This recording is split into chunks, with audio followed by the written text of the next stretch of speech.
Neste mês de janeiro foi escolhido o tema Buscando a Glória de Deus. E hoje precisamente nós vamos trabalhar sobre o subtema Igreja e a ação social. Isaías 58, 6 e 7 diz assim: Porventura não é este o jejum que escolhi, que soltes as ligaduras da impiedade, desfaças as ataduras da servidão, deixes livres os oprimidos e despedaces todo o jugo? Porventura não é também que repartas o teu pão com o faminto e recolha em casa os pobres desabrigados, e se vires o nu, o cubras e não te escondas do teu semelhante? Vamos orar.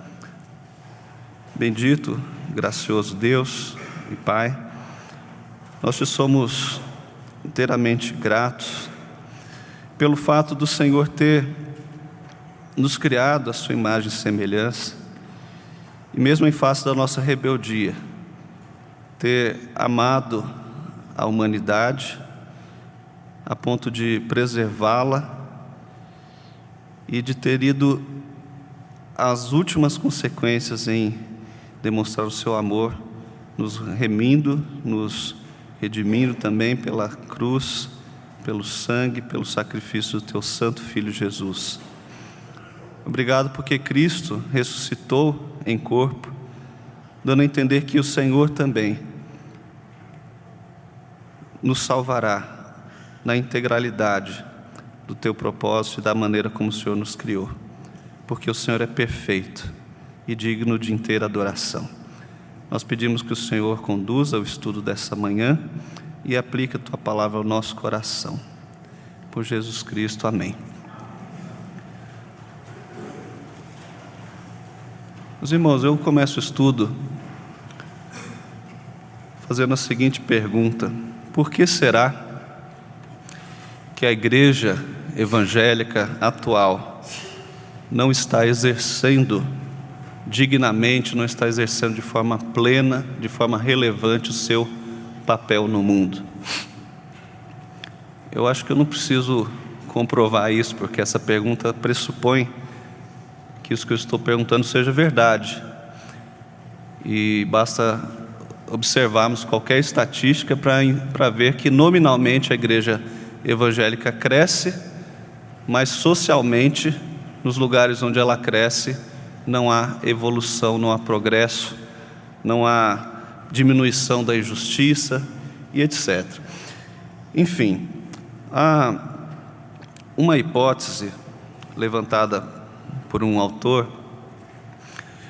de que essa lacuna ou essa omissão por parte da igreja, ela seja mais sensível a partir da metade do século XX para cá. Porque se observarmos historicamente, a igreja sempre foi, sempre teve e até hoje ainda tem um papel fundamental nas questões sociais, no alívio aos que sofrem, na elaboração e promulgação de leis que atendem às minorias ou que atuam para diminuir questões de violência, de desigualdade, a promover questões sociais como a educação, a saúde pública, etc. Mas há um fato marcante na segunda metade, na primeira para a segunda metade do século XX, que foi o surgimento de uma cosmovisão na teologia, desde a filosofia, mas afetando profundamente a teologia, que foi o liberalismo teológico. E como resultado do liberalismo teológico, houve também um movimento muito forte nos Estados Unidos, visando a justamente conter o avanço da desigualdade e da injustiça social em situações urbanas, que foi o evangelho social. O evangelho social ele não chegou a ser conhecido no Brasil, mas em que constava o evangelho social? O evangelho social foi um movimento surgido principalmente em Nova York, por meio de um pastor batista de origem luterana, chamado Rauschenbusch, que, atuando com imigrantes alemães num bairro chamado Hell's Kitchen, em Nova York, percebeu a grande ocorrência de moradores de rua, de pessoas que não tinham condições mínimas de trabalho, de saneamento, etc. Isso início do século XX. E ao mesmo tempo ele foi profundamente marcado por Albrecht Ritschl, que foi um importante escritor e teólogo dessa linha liberal, que afirmava, e isso é importante, os nomes não são importantes, mas o pensamento é importante, afirmava que o pecado original, ele não existe, e que os pecados cometidos no âmbito individual, eles não têm importância para Deus, mas que, de fato, a mensagem dos profetas e dos salmos, quando diz que a glória de Deus seria anunciada às nações, ou que as nações se converteriam, era a ideia de que o mal ou o pecado era algo estrutural nas nações, e portanto a instituição do reino de Deus não se tratava de uma promessa vindoura, mas sim de um esforço humano para arrancar ou extirpar os males das estruturas sociais, como a corrupção, como as leis injustas, a opressão social, a exploração do trabalho, das minorias, etc. Então, a ideia que prevalecia como pano de fundo para esse movimento é que a igreja, ela devia sim pregar uma salvação, mas que não é a salvação da alma, que não é a salvação no sentido escatológico, mas sim a salvação da sociedade, da corrupção e etc. Eu creio que os irmãos já estão começando a entender o que estava por trás disso. Então, naturalmente, ele incentivava os pastores, os pregadores que aderiam a esse movimento a usar o púlpito justamente para elaborar estratégias para sindicatos, para mobilização política, engajamento social, etc. O grande problema, os irmãos já perceberam, a ética liberal que estava por trás do evangelho social reduzia o evangelho a uma mera mensagem ética, ou uma mera mensagem social. Jesus Cristo era apenas o Jesus histórico, não era necessariamente o Salvador da humanidade ou dos indivíduos em relação ao seu pecado, a sua culpa eterna para com Deus, mas sim alguém que ensinou preceitos morais que podem mudar o mundo para melhor. Vale ressaltar que havia um grande otimismo na raça humana até aquele momento, e predominava a visão escatológica do pós-milenismo, ou seja, a humanidade evoluiria a um tal patamar em que ela seria perfeita, a influência da igreja cresceria de dia em dia, e então esse período de intensa paz, de intensa justiça, seria alcançado pela própria igreja aqui na terra, e esse era o milênio esperado, e Cristo então viria após o homem salvar a si próprio. Não é necessário dizer que todo esse otimismo que havia com relação ao ser humano no início do século XX caiu por terra com as duas grandes guerras mundiais. O homem, pelo menos pelo grande extermínio de pessoas inocentes, percebeu o quanto ele é intrinsecamente mau, e houve então uma mudança de pensamento.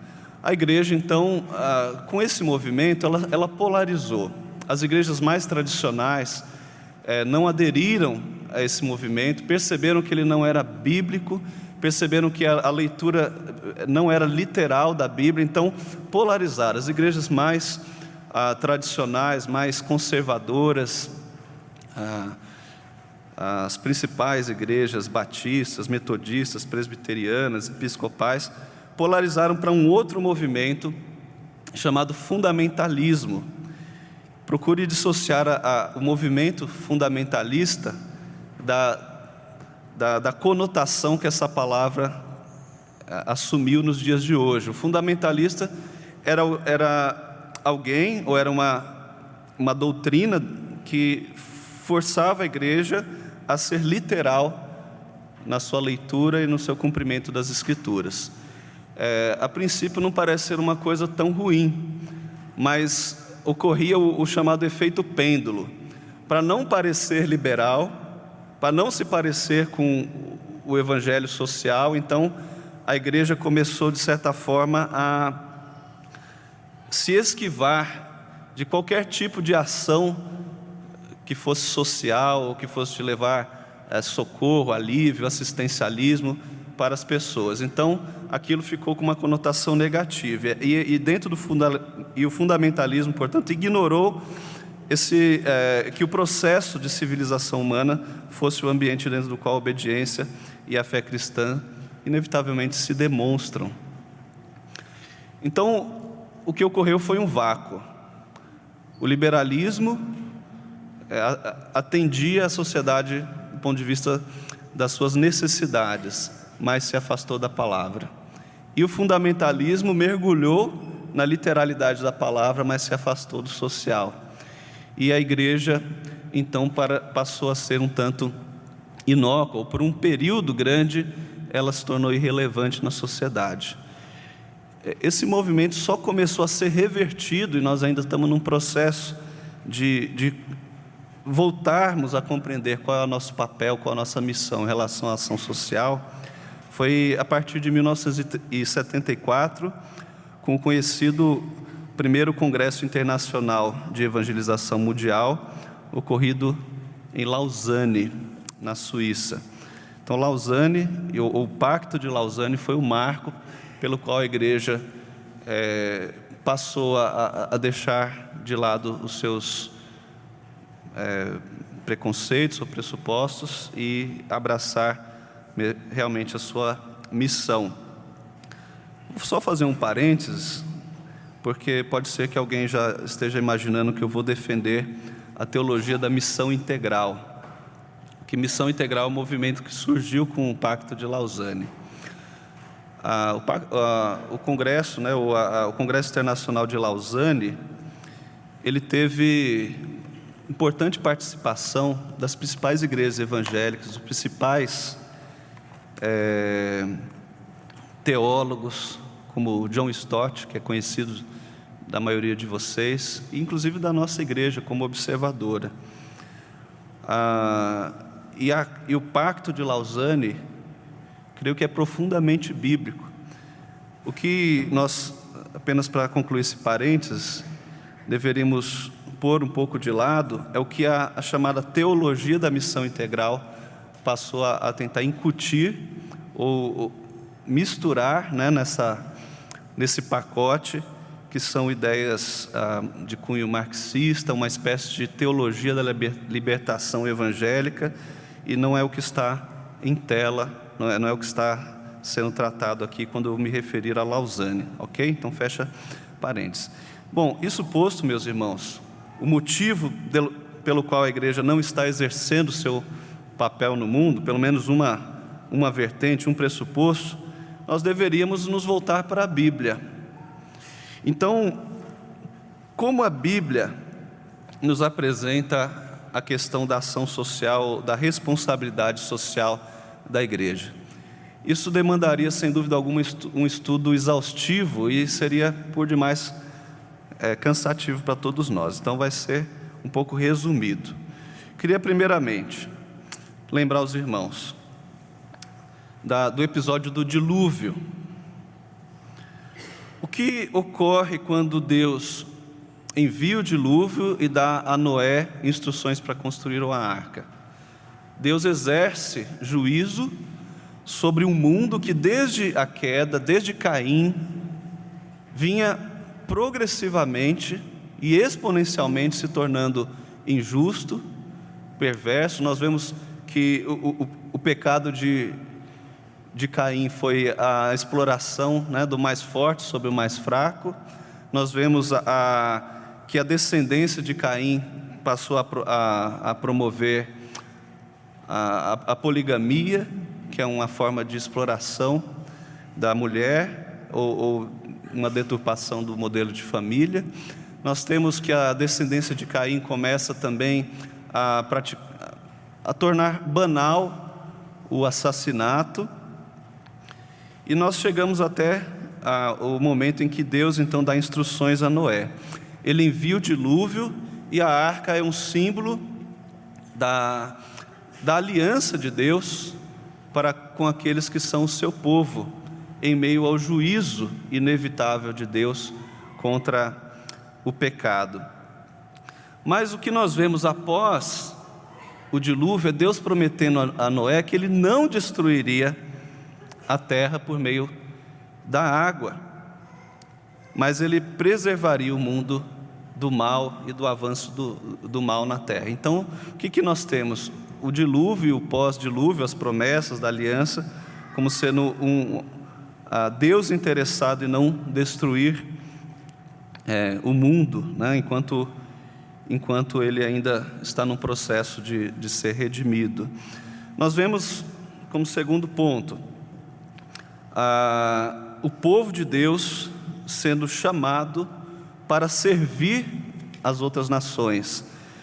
Gênesis 12, 3: abençoarei os que te abençoarem, amaldiçoarei os que te amaldiçoarem. Em ti serão benditas todas as famílias da terra. Promessa de Deus a Abraão. Em Isaías 51, 4: porque de mim sairá a lei e estabelecerei o meu direito como luz dos povos. É o texto em que claramente o povo de Israel recebe então esse título, né? Ou essa incumbência de ser luz para as nações. Terceiro aspecto, nós vemos na teologia bíblica a responsabilidade social da igreja no próprio caráter da lei mosaica. Eu não vou citar os versículos, mas vou citar o conteúdo. O que nós vemos na lei? Primeiro, o povo deveria, Deuteronômio 15, 7 a 11, se você estiver anotando, o povo deveria emprestar aos pobres liberalmente e sem cobrar juros. Segundo, Levítico 19, de 9 a 10, parte da colheita de cereais e de uva, tanto as beiradas da propriedade quanto o que caísse no chão deveria ser deixado ao pobre e ao estrangeiro, que era a lei da rebusca, que os irmãos se lembram que Ruth, inclusive Noemi, se beneficiaram dessa lei. A ideia de que você não deveria sugar ao máximo o potencial, né, da sua riqueza, dos seus recursos, da sua produção, mas sempre deixar os trocadinhos para que pessoas pobres e necessitadas se beneficiassem, como as moedinhas que você guarda no carro, por exemplo. Terceiro, Deuteronômio 14, 28 e 29. Os dízimos tinham o objetivo de sustentar não só os levitas, mas também os necessitados. Quarto, Êxodo 23, 10 e 11. O ano sabático tinha o objetivo de a cada 7 anos fornecer meios de subsistência aos pobres, que se alimentariam dos frutos da terra em descanso. A terra descansava, o que estava plantado ia novamente produzir, não com o mesmo vigor, mas alguma coisa ia produzir, e aquilo lá deveria ser oferecido aos pobres. Quinto, em Deuteronômio 15, 1 a 6, ao fim de cada 7 anos haveria remissão, ou seja, toda dívida ou empréstimo a outro hebreu seria quitada, isso é, perdoada. Então, empréstimos a cada 7 anos tinham que ser perdoados, e evidentemente que as negociações sempre levavam isso em conta.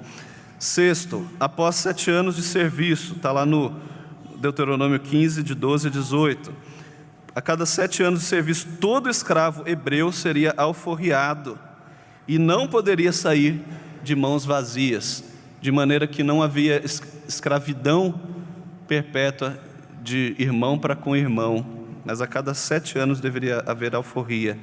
Sétimo, Levítico 25, 39 em diante, o ano do jubileu, que ocorria a cada 49 anos, determinava que os escravos fossem libertos. E mais adiante, no Levítico 25, de 8 a 34, as dívidas eram canceladas, a terra era deixada em descanso e todas as propriedades retornariam aos seus proprietários originais, para que a família de Israel, as famílias não dissipassem a sua herança e também porque a terra pertencia ao Senhor. O ano do jubileu era um ano, ou seja, cada 49, 50 anos, em que se alguém houvesse vendido uma propriedade, ela retornaria para o proprietário original e o bem permaneceria na família. Na verdade, não existia, nos termos de hoje, compra e venda de imóveis. O que existia era comodato. E o valor combinado, evidentemente, era proporcional ao número de anos que faltava para o jubileu.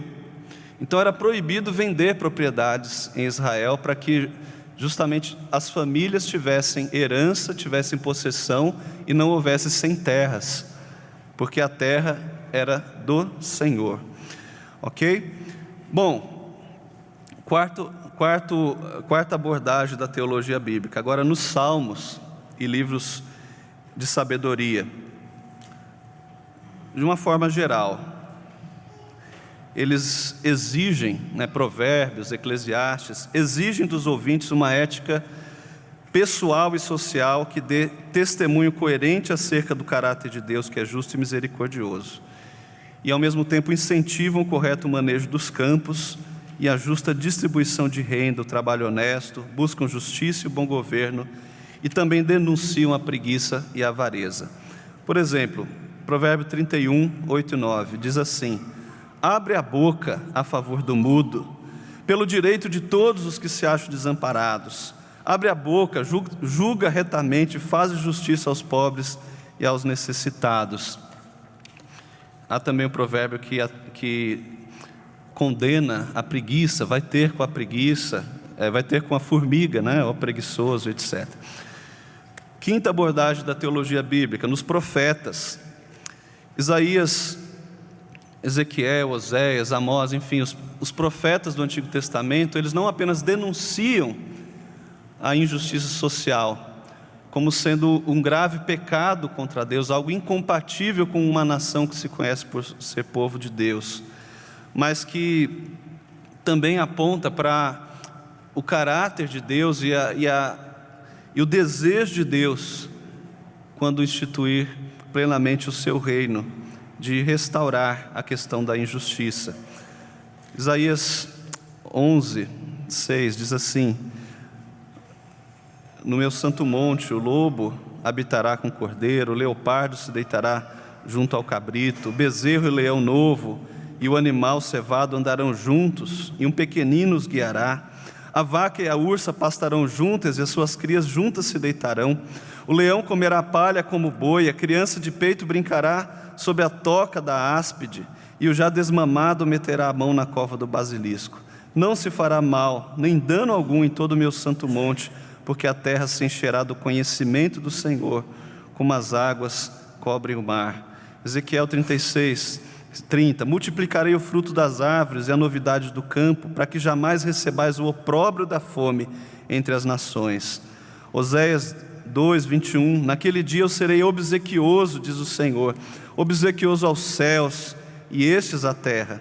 A terra obsequiosa ao trigo e ao vinho e ao óleo, e estes a Jezreel, ou seja, ao povo de Deus. Vemos agora, sexto ponto da teologia bíblica, no ministério de Cristo. Ele que, ao iniciar o seu ministério público, vai à sinagoga, lê o texto de Isaías que diz o seguinte: o Espírito do Senhor está sobre mim, pelo que me ungiu para evangelizar os pobres, enviou-me para proclamar libertação aos cativos e restauração da vista aos cegos, para pôr em liberdade os oprimidos e apregoar o ano aceitável do Senhor. E quando é procurado pelos discípulos de João Batista, ele comprova ser o próprio Messias, dizendo: ide anunciai a João o que vistes e ouvistes. Os cegos veem, os coxos andam, os leprosos são purificados, os surdos ouvem, os mortos são ressuscitados, e aos pobres anuncia-se-lhes o Evangelho. Não é preciso dizer que, na verdade, todo o ministério de Cristo, inclusive a sua morte e ressurreição, se voltam para o pobre. Nesse caso, não necessariamente o pobre do bem material, mas dentro do entendimento bíblico de que todos somos pobres, porque somos carentes, né, da glória de Deus em função da nossa rebeldia contra Ele. E, finalmente, como sétimo abordagem da teologia bíblica, a igreja primitiva. Atos 4:32 nos diz que ninguém considerava exclusivamente sua nenhuma das suas coisas que possuía. Tudo, porém, lhes era comum. E no 35, depositava aos pés dos apóstolos e então se distribuía a qualquer um à medida que alguém tinha necessidade. Uma exegese cuidadosa desse texto certamente não vai impor este modelo como sendo necessário ou indispensável a todas as igrejas, como se fosse obrigatório vender as suas propriedades para ser cristão, mas que foi uma coisa pontual. O que permanece para nós é o Espírito, né? É o princípio de que dentro da comunidade dos salvos há entre si esse cuidado, essa abnegação para que não haja ninguém sofrendo mais que o necessário. Nós vemos também na igreja primitiva, em Atos 6, a instituição de oficiais para o cuidado aos pobres e os necessitados, que são os diáconos. Não sei se isso lhe surpreende, mas o diácono não tem como função primordial vigiar a entrada da igreja, mas sim cuidar, né, dos pobres e dos necessitados na igreja. E nós temos, por exemplo, constantemente nas epístolas, menções a que os evangelistas, apóstolos, enfim, pastores não se esqueçam dos pobres. Precisamente em Gálatas 2, 9-10, Paulo diz que Pedro e os demais apóstolos mais antigos justamente exortaram ele a isso. O texto diz o seguinte: quando conheceram a graça que me foi dada, Tiago, Cefas, que é Pedro, e João, que eram reputados colunas, me estenderam a mim e a Barnabé a destra de comunhão, a fim de que nós fôssemos para os gentios e eles para a circuncisão, recomendando-nos somente que nos lembrássemos dos pobres, o que também me esforcei por fazer. Bom, irmãos, creio que, dando esse apanhado geral na Escritura, não resta dúvida que a ação social é algo que não pode ser separado do ministério da igreja, do povo de Deus. E quais são os motivos que a Bíblia nos apresenta, agora falando de uma forma mais sistemática, quais são os motivos que a Bíblia nos apresenta para isso, para a ação social? Efésios 2:10 diz o seguinte: porque somos feitura dele, criados em Cristo Jesus para as boas obras, as quais Deus de antemão preparou para que andássemos nelas. O primeiro grande motivo é que nós fomos criados para as boas obras. Nós fomos criados para apresentar ações, atitudes, pensamentos que venham a trazer alívio ao mundo, que venham trazer o bem ao próximo e que são, dentro da condição de regenerados por Cristo, algo que agrada a Deus. Vem o outro lado dessa mesma moeda, é que já o homem natural, o homem sem Cristo, ele é incapaz de agradar a Deus. A nossa confissão de fé, ela declara de uma forma bastante explícita que, embora todas as ações de beneficência, de socorro, de alívio aos que sofrem, são desejáveis e são também ordenadas por Deus, ainda assim, o ímpio, ou aquele que não tem a marca de Cristo no seu coração, ele é incapaz de fazê-la de uma forma que agrade a Deus. Primeiro porque ele não usa os meios corretos, que são as ordenanças da palavra para chegar a isso. E segundo, porque os objetivos são distorcidos. O ímpio não busca a glória de Deus quando faz o bem ao próximo. E portanto, nenhuma das ações ou das boas ações que venhamos a praticar, especialmente que o ímpio venha a praticar, pode ser reputada como algum tipo de mérito diante de Deus, e não podem ser canais da sua graça para a vida de ninguém. Ok? Então, fomos regenerados para isso. O homem natural é incapaz de agradar a Deus, o que significa que somente a igreja pode fazer o bem de uma maneira que agrade a Deus. Terceiro motivo, o homem foi criado à imagem de Deus numa unidade de corpo e de alma. Façamos o homem a nossa imagem e semelhança, diz Gênesis 1, 26. E Deus criou o homem à sua imagem e semelhança, no entanto, com um corpo que nós vemos que posteriormente, Cristo, quando veio salvar o homem, cuidou dos doentes, ressuscitou os mortos, curou-os ou libertou-os de doenças incuráveis, e depois de morto, Ele próprio ressuscitou, sendo a primícia dos que dormem. 1 Coríntios 15, 20, ou seja, a primícia da ressurreição, o que significa para nós uma garantia que todos ressuscitaremos. Os gregos em Atenas desprezaram a pregação de Paulo porque ele falou em ressurreição, porque entendiam que o corpo era uma prisão para a alma. Mas a antropologia bíblica nos apresenta uma outra abordagem. Deus nos criou uma unidade ontológica, corpo e alma, inseparáveis. E a salvação nos é prometida sob a ótica da ressurreição, ou seja, nós não viveremos a glória eterna como almas errantes, mas sim como pessoas ressurretas em corpo, um corpo glorificado e preparado para a adoração pelos séculos dos séculos. Ou seja, o cuidado então de Deus pelo homem integral na redenção. Quinta motivação, o amor ao próximo.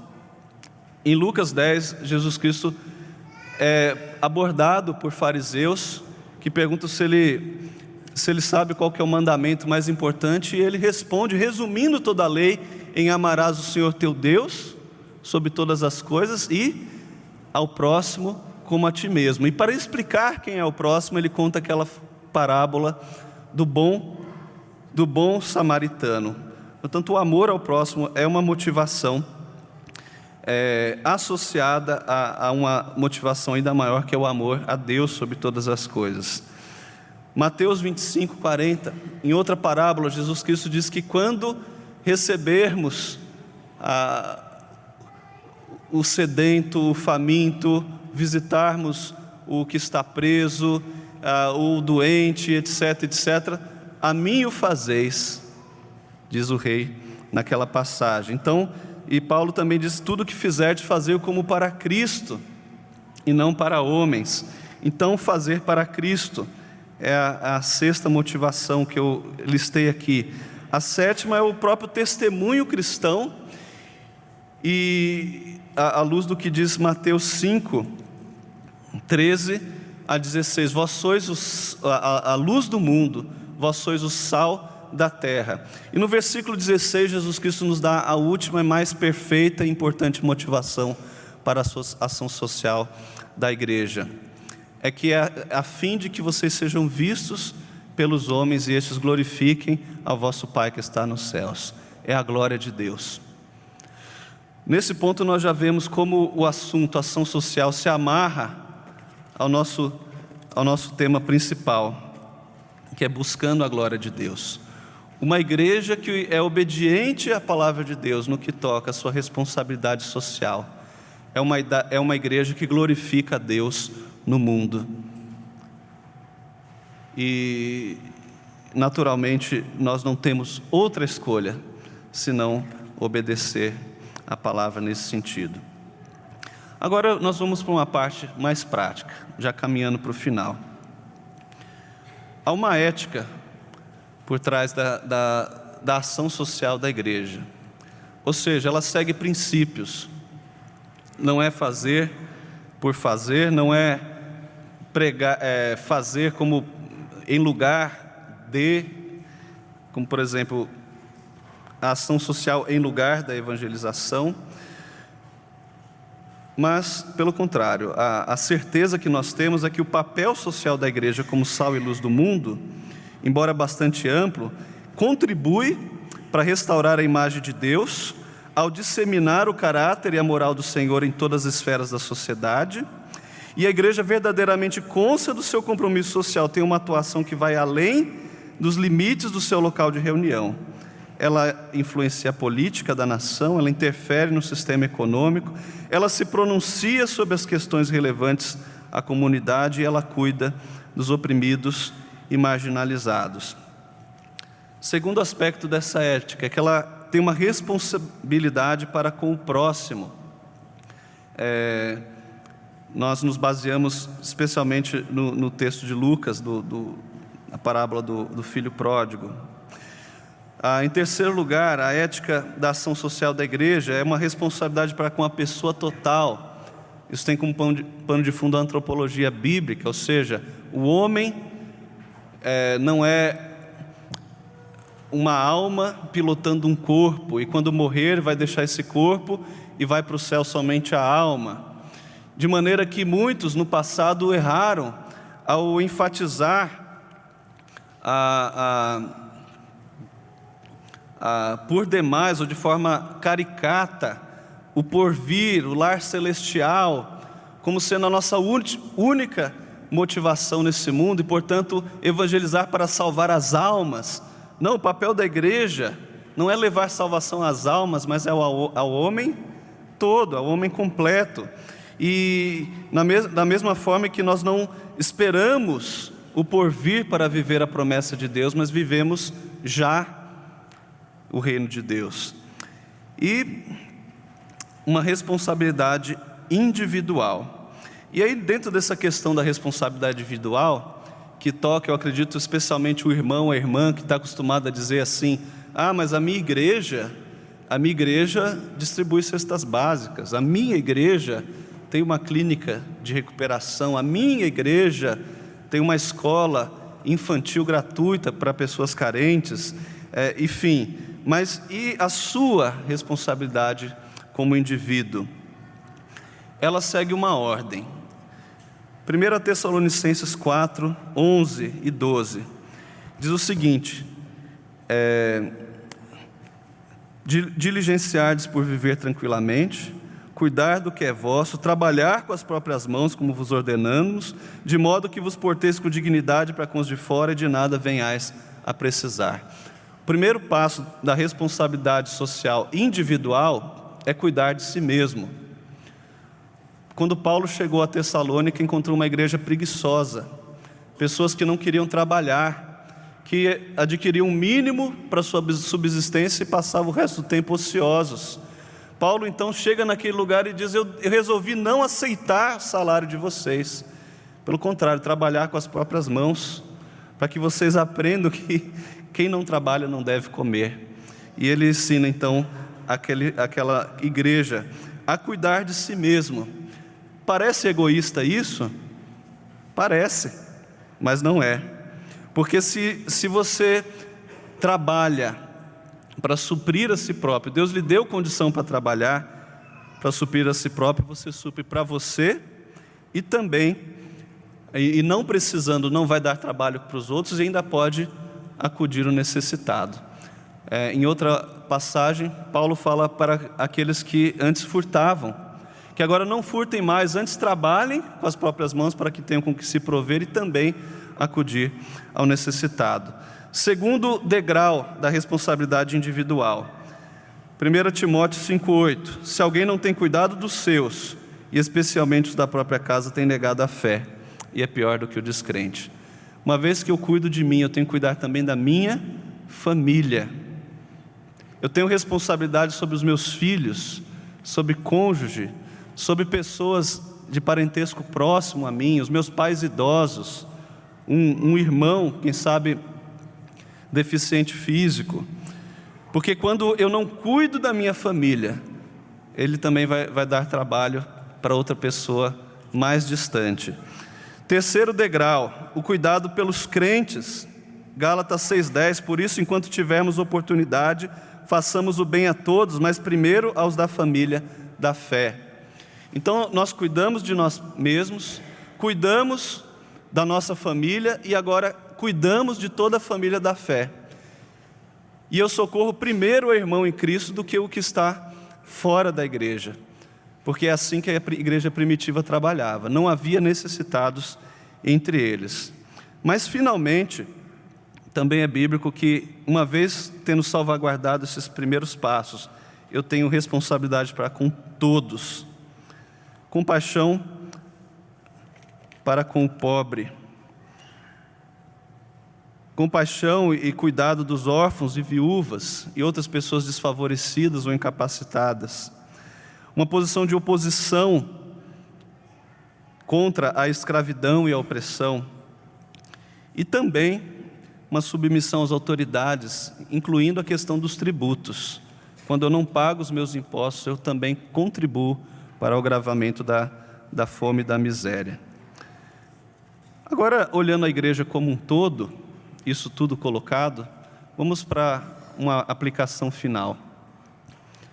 Que estratégias a igreja deve utilizar para ser uma igreja relevante na sociedade por meio da ação social?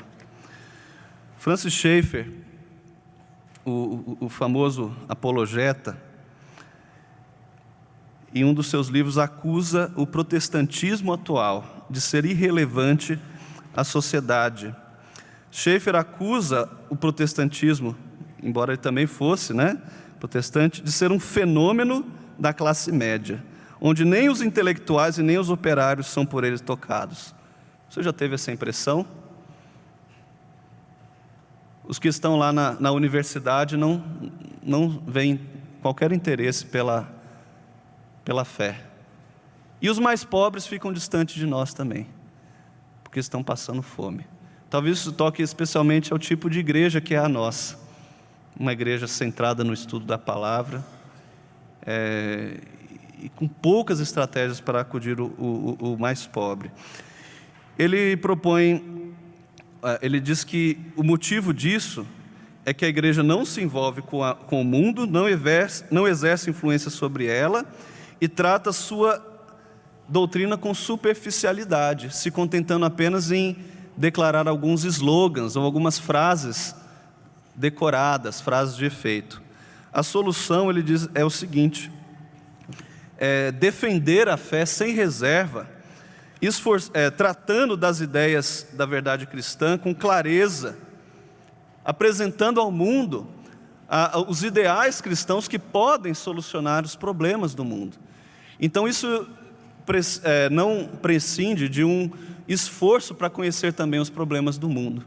A igreja, conhecendo os problemas da sua sociedade ao seu redor, procura encontrar na teologia, na Bíblia, na palavra de Deus, meios para combater esses problemas, e não simplesmente ficar declarando frases prontas para a sociedade. Segunda estratégia é que a igreja esteja atuando para promover ações que visem remover condições geradoras de pobreza,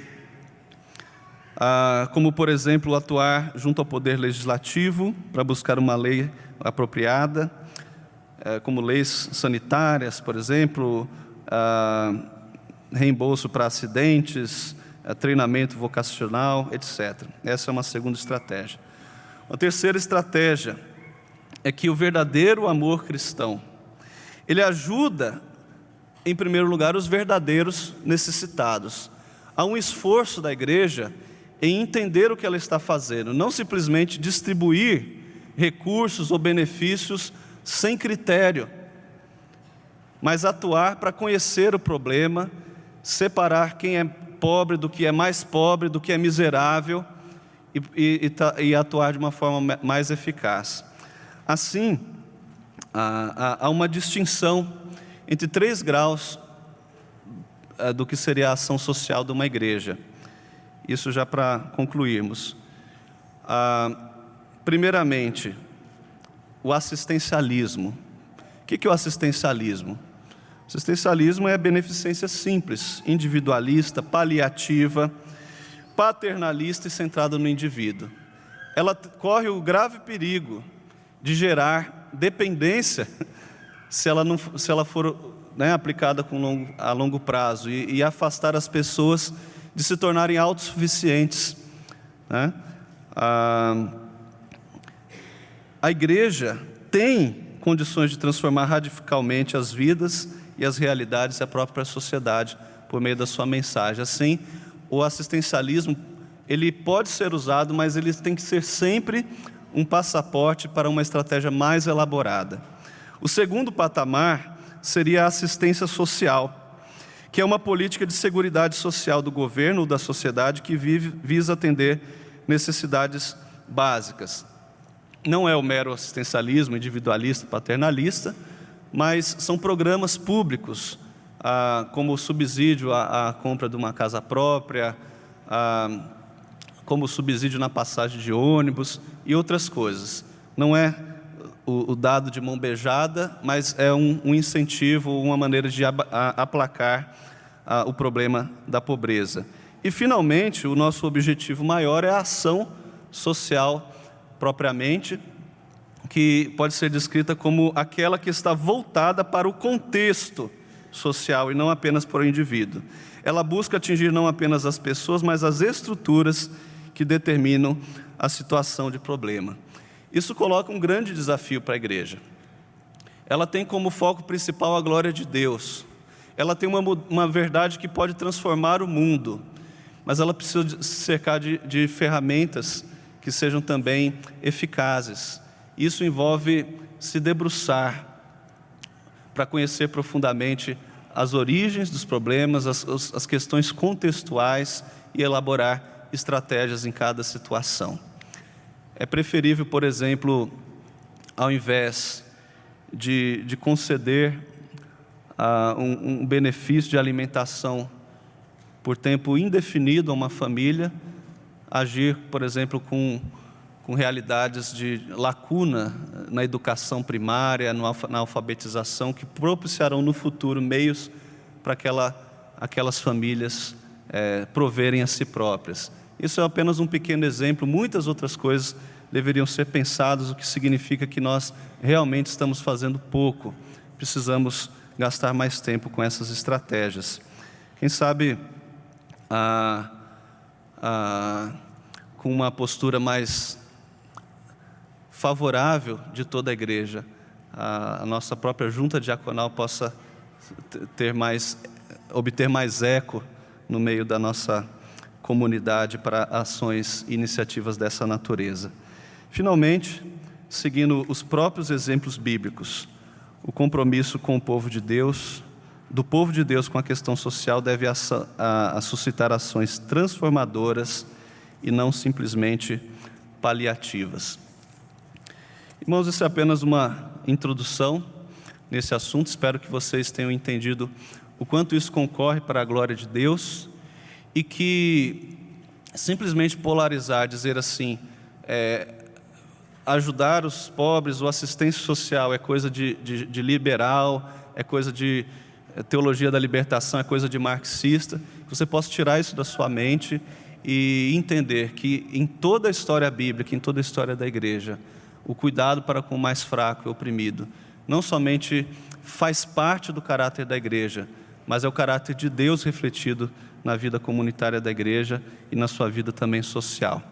Deus nos ajude a cumprir cabalmente esse ousado desafio. Vamos ter uma palavra de oração. Senhor nosso Deus bendito, nós te agradecemos por ter nos dado a tua palavra, que nos instrui a respeito de basicamente tudo o que necessitamos para conhecer o Senhor e cumprir os nossos deveres para contigo. Assim te pedimos, Senhor Deus, que neste assunto em particular, o Senhor nos dê a visão de sermos uma igreja engajada na ação social e de termos, Senhor Deus, também um desprendimento não apenas no coletivo, mas individualmente, com ações particulares, com ações individuais que contribuam no todo para esta relevância na nossa sociedade. Mas nos dá, Senhor Deus, também a direção para não simplesmente replicarmos padrões pré-estabelecidos, mas nos dá discernimento para estudar a fundo e com peculiaridade os problemas, os desafios da nossa própria comunidade, fazendo assim, Senhor Deus, manifestar de forma viva e explícita o amor de Deus, para que a sociedade onde estamos venha a te glorificar. Em nome de Cristo Jesus, nós oramos. Amém.